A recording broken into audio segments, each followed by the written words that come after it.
అంటే కుమారుడు అని చెప్పిన కుమార్తెలను కూడా అర్థం వస్తుంది. నా కుమారుడు ఆ పాపులు నిన్ను ప్రేరేపింపగా ఒప్పకము. హల్లెలూయా. మాతో కూడా రమ్ము, మనము ప్రాణము తీయుటకై పొంచి ఉందము, నిర్దోషిని ఒకరు పట్టుకొనుటకు దాగి ఉందము అందరూ. హల్లెలూయా. వీళ్ళు పాపులు చేసే పనులేంటి? ఎప్పుడు చూసినా చెడ్డ కార్యాలే.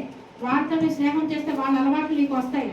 నేను జాగ్రత్తగా ఉండమని దేవుడు చెప్తున్నారు. హల్లెలూయా. తర్వాత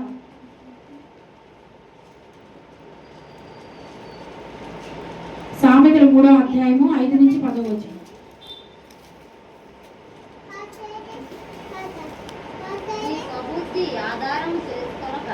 నీ స్వబుద్ధిని ఆధారము చేసుకొనక నీ పూర్ణ హృదయముతో యెహోవా యందు నమ్మిక ఉంచుము. నీ ప్రవర్తన అంతటి యందు ఆయన అధికారములకు ఒప్పుకొనుము. అప్పుడు ఆయన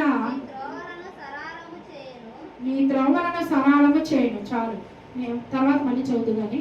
అప్పుడు ఆయన నీ త్రోవలను సరళము చేయను. నీ స్వబుద్ధిని ఆధారము చేసుకొనక నీ పూర్ణ హృదయముతో యెహోవా యందు నమ్మిక ఉంచుము.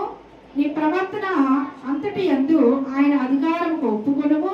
అప్పుడు ఆయన నీ త్రోవలను సరళము చేయను. కొంతమంది స్వబుద్ధిని ఆధారం చేసుకుంటారు. హల్లెలూయా. ఇదిగో నాకు ఈ చేతి, నాకు టైలరింగ్ వచ్చు కదా, ఒక పెద్ద టైలరింగ్ షాప్ పెట్టేస్తాను, ఒక్క జాకెట్ కుట్టడం వస్తే పెద్ద షాప్ పెట్టేసుకుందాం అనుకుంటారు. హల్లెలూయా. నీ అంటే నాకు ఈ చేతి విద్య వచ్చు కదా, నాకు కుట్టడం వచ్చు కదా, ఒక షాప్ పెట్టుకుందాం అని ఒక తలంపు కలిగి ఉంటారు. హల్లెలూయా. కొంతమందికి బాగా వంటలు చేయడం వస్తే ఏమనుకుంటారు? పిండి వంటలు పెట్టి కొన్ని పిండి వంటలు చేసి, లేకపోతే ఒక ఇడ్లీ హోటల్ కానీ, టిఫిన్ హోటల్ కానీ, లేకపోతే పిండి వంటలన్నీ చేసి మనం పెడదాం, లేకపోతే పచ్చళ్ళు తయారు చేసి అమ్ముదాం. అట్లా ఎవరికి వచ్చిన ఆలోచనతో మనం స్త్రీలు ఆలోచించుకుంటూ ఉంటారు.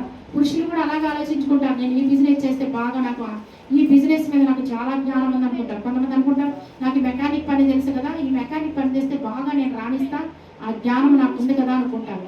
ఈ మేస్త్రి పని చేసే వాళ్ళు అనుకుంటారు నేను మేస్త్రి పని బాగా వచ్చు కదా, నా చెయ్యి బాగా తిరుగుతుంది కదా, ఆ పని చేస్తే నేను అభివృద్ధి పడతాను అనుకుంటారు. ఓకే, కరెక్టే. మీకు వచ్చిన ఆలోచనలు, మీకు వచ్చిన ఆలోచనలు మంచివే. ఇది ఏంటిది? నీ స్వబుద్ధిని ఆధారము చేసుకునటం. హల్లెలూయా. ఏంటిది అది? నీ సొంత ఆలోచన, నీ సొంత జ్ఞానంతో నువ్వు అలా అనుకుంటున్నావు. హల్లెలూయా. దేవుడు ఏమంటున్నాడంటే ఇక్కడ, నీ స్వబుద్ధిని ఆధారము చేసుకొనక, నీకొచ్చిన తలంపుతో కాదు, నీ తలంపుతో దేవుడి తలంపు ఏకమైతే అది కరెక్ట్. హల్లెలూయా. నీ తలంపుతో దేవుడి తలంపు ఏకమవ్వాలి. హల్లెలూయా. ఆయన కూడా ఓకే రైట్ అని చెప్పి నీకు గ్రీన్ సిగ్నల్ ఇస్తేనే నువ్వు ఆ పని చేయగలగాలి. హల్లెలూయా.